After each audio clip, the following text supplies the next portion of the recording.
Big TV భక్తి సమాచారం WhatsApp ఛానల్లో జాయిన్ అవ్వండి. అన్ని విశేషాలు ఎప్పటికప్పుడు తెలుసుకోండి. వెంకటేశ అనే పేరు ఎవరిది? వెంకటేశ్వర స్వామిది కాదండి. మరి ఎందుకు వచ్చింది దానికి ఆ పేరు? ఒక వ్యక్తికి ఒక పేరు వస్తుందంటే ఆ వ్యక్తి చేసేటువంటి పనులను బట్టి పేరు వస్తుంది. వ్యక్తి లాంటివి చెయ్యబోతాడని ముందే గ్రహించి ఋషులు పేరు పెట్టేవారు. కానీ ఈ రోజుల్లో అలా పెట్టేవాళ్ళు ఎవరు లేరు. మనందరికీ పేర్లు పెట్టారు, కానీ ఆ పేర్లు సార్థకం అవుతాయా చెప్పండి? అవ్వవు. పేరు పెట్టారంటే పేరుకు తగ్గట్టు ఉండాలండి. మా జీఆర్ స్వామి పేరు పెట్టారు చూడండి, నాకేం పేరు పెట్టారు? అహో బల అని పెట్టారు. దానికి తగ్గట్టు తినకపోయినా బలంగానే ఉంటాం. అలానే పెట్టకుండా ఉండేరు. నీరసం వస్తుంది కానీ ఒళ్ళు తగ్గదండి, బలం తగ్గదు, క్షీణించదండి. పెద్దలు ఒక పేరు పెట్టారు అంటే ఆ పేరు వెనకాతల ఏదో ఉంటుంది. వీడు ఇలాంటి వాడు కావాలి. మా గురువుగారు చిన్నజీయర్ స్వామి శాస్త్రంలో వీడు మంచి బలం కలిగిన వాడు కావాలని బహుశా పెట్టుంటారా అహోబల అని, లేదు శారీరక బలం కూడా కలిసి ఉండాలన్న, ఏది ఊహించారో తెలియదు. అహోబల అని పెట్టారు. అందరూ అహో అనుకోవాలా వద్దా మనల్ని చెప్పండి? పూర్వం అలా అనుకునేవారు, పేర్లు అలా పెట్టేవారు. వశిష్ఠుడు పెట్టేట దశరథుని పుత్రుడికి ఏమని పెట్టారు? దశరథుడి పుత్రుడి పేరేంటండి? గట్టిగా మా సంశయంతో చెప్తున్నారు పెద్దవాళ్ళు, పిల్లలు బాగా చెప్పేశారండి. దశరథుడి పుత్రుడికి పేరు రామ అని పేరు. రామ, లక్ష్మణ, భరత, శత్రుఘ్న ఈ నలుగురిలో ఎవరినైనా ఏ పేరుతో అయినా పిలవచ్చా? పిలవకూడదా? పిలవచ్చండి. నలుగురికి 4 గుణాలు ఉన్నాయండి తెలుసున. రాముణ్ణి రామ అని పిలవచ్చు. రామ అంటే అర్థం ఏంటి? రమయతీతి రామ, రమింపజేస్తాడు కనుక ఆయన్ని రామ అని పిలుస్తారు. రాముడు ఎక్కడుంటే అక్కడ సంపదలన్నీ ఉంటాయట. అందుకని లక్ష్మణో లక్ష్మీ సంపన్న, లక్ష్మీ సంపన్నుడు గనక రాముణ్ణి లక్ష్మణ అనొచ్చు. భరత పిలవకూడదా? ఏమిటండి భరత అంటే? భరించేవాడు. రాజ్యం నుంచి ఆయన బయటికి వెళ్ళాలని ఏదో పెట్టి ఆయన్ని బయటికి పంపారు, భరించాడు ఆ కష్టాన్ని కూడా. భక్తుల యొక్క ప్రేమని భరించాడు, అందువల్ల ఆయన భరత అని పిలవచ్చు. శత్రుఘ్న పిలవచ్చా రాముణ్ణి? శత్రువున్ గ్రంథి, శత్రువుల్ని నశింపజేస్తాడట. చేస్తాడా చేయడా రాముడు? అందువల్ల రాముడికి ఆ పేర్లన్నీ వస్తాయి. లక్ష్మణస్వామికి కూడా రామ అని పిలవచ్చు. పిలవచ్చా పిలవకూడదా? ఎందుకంటే రమింపజేస్తాడు, రాముణ్ణే రమింపజేశాడు ఆయన. లక్ష్మణస్వామి చేసిన సేవలు చూసి రాముడు అనుకున్నట్ట, ఇలాంటి సోదరుడు ఎక్కడైనా దొరుకుతాడా? దొరకడే. దేశే దేశే కళత్రాణి, దేశే దేశే చ బాంధవా. ఎక్కడికి వెళ్ళినా సరే ఎవరినైనా కట్టుకుని ఒక భారీగా పొందొచ్చు. అలాగే ఎక్కడికి వెళ్ళినా బంధువులు దొరుకుతారు, కానీ ఎక్కడికి వెళ్ళినా ఇలాంటి సోదరుడు దొరకడు. ఎత్ర భ్రాత సహోదర అంటాడు రామచంద్రుడు. అంత గొప్పవాడండి లక్ష్మణస్వామి అంటే. మనం రాముడిని చూసి అందరూ రమిస్తే లక్ష్మణస్వామిని చూసి రాముడు కూడా రమించాడంటే రామాని పేరు లక్ష్మణుడికి పెట్టచ్చా పెట్టకూడదా? పెట్టచ్చండి. అలా అన్ని పేర్లు అందరికీ వస్తాయండి. ఇప్పుడు చెప్తే మళ్ళీ రామాయణమే అయిపోతుంది మళ్ళీ. ఇప్పుడు మనం వెంకటేశాయనం చేస్తున్నాం, మనం వెంకటాయనం అని. అందువల్ల పేర్లు పెడితే ఒక వ్యక్తికి ఎందుకు పెట్టారు అనేది నిర్దేశించేవారు. కృష్ణ అనే పేరు ఎందుకు వచ్చింది ఆయనకి అంటే, కృష్ణ అంటే నలుపు అని అర్థం. నల్లోడా అని పిలుస్తుంటారు కదా, నల్లగా ఉంటాడు కనుక ఆయన కృష్ణ అన్నారు. అంతేనా అర్థం? కృష్ణ అంటే అర్థం కృష్ అంటే బాగా, నా అంటే ఆనందము. కృషిర్ భూవాచక శబ్ద అంటారు. కృష్ అంటే బాగా, నా నిర్వృతి వాచక, నిర్వృతి అంటే ఆనందము. కృష్ణ అంటే అమితమైన ఆనందం కలవాడు, ఆ ఆనందాన్ని ఇచ్చేవాడు అని అర్థం. ఇప్పుడు తెలిసిందా కృష్ణ అంటే? ముందే పెట్టాడు ఆయన ఆ పేరు. నిజంగానే కృష్ణుడు అలాంటి వాడా కాదా? ఎన్ని కష్టాలు వచ్చినా నవ్వుతూనే ఉన్నాడు తప్ప ఏడ్చాడా ఎప్పుడన్నా? మనం అంటూ ఉంటాం, కృష్ణుడు నాకు అన్ని కష్టాలే ఇచ్చాడండి, కృష్ణ ఎందుకు ఇలా చేస్తున్నాడండి. పాప ఆయన ఎన్ని కష్టాలు పడ్డాడండి. మీరు చెప్పండి, మీరు ఎక్కడ పుట్టారు అని అడిగితే జైల్లో పుట్టారు ఎవరైనా? చెప్పండి. చక్కగా హాస్పిటల్లో పుట్టారు, మంచిగా ఉన్నారు. కానీ ఆయన ఎక్కడ పుట్టారండి? వాళ్ళ అమ్మకి నాన్నకి ఇద్దరికి సంకెళ్ళు వేశారండి. అలాంటి చోట కనీసం అమ్మ దగ్గర పాలు కూడా తాగలేదే పుట్టిన ఆ రోజే. పుట్టినాడు ఆ రోజే మళ్ళీ ఇంకో చోటకి వెళ్ళిపోయాం, పెంచడం కోసం యశోద దగ్గర పెట్టారు.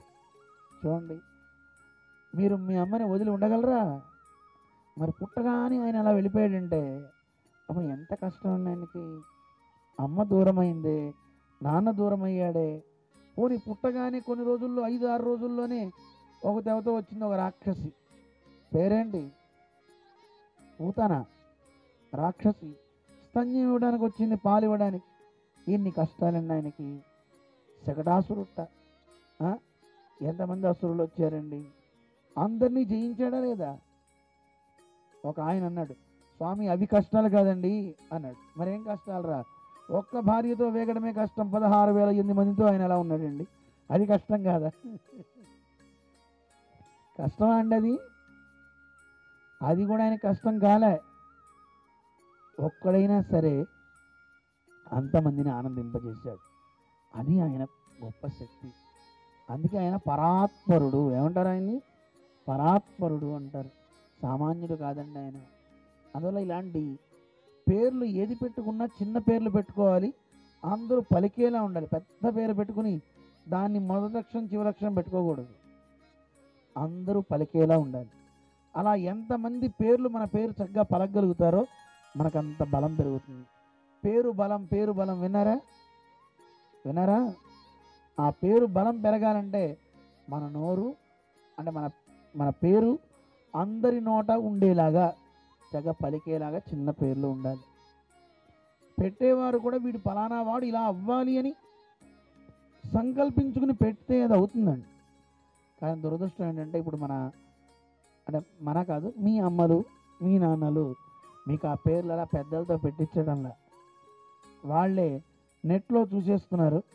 ఆ నెట్లో ఏదో పేరు ఉంటుంది, చూస్తారు, అది పెట్టేస్తున్నారు. అక్కడతో వాడి జీవితం అంతే సంగతులు. ఆ పేరుకు అర్థం ఉండదు, పర్థం ఉండదు.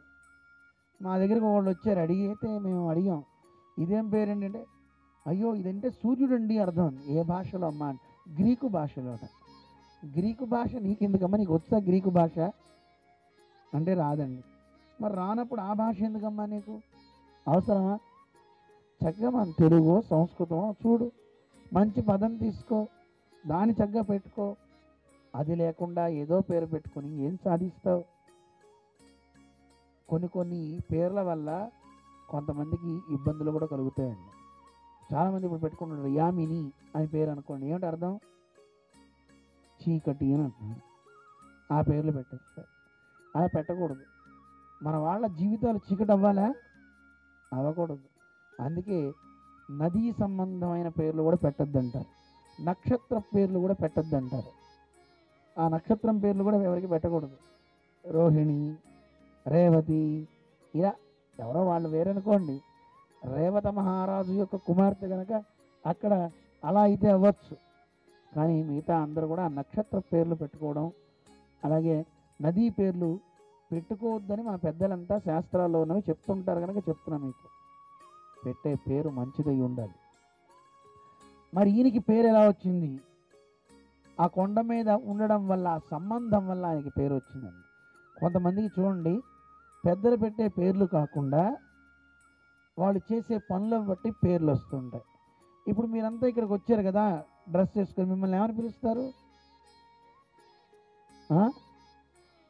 విద్యార్థులు అంటారు, ఆ డ్రెస్ వేసుకుని వచ్చారు కనుక.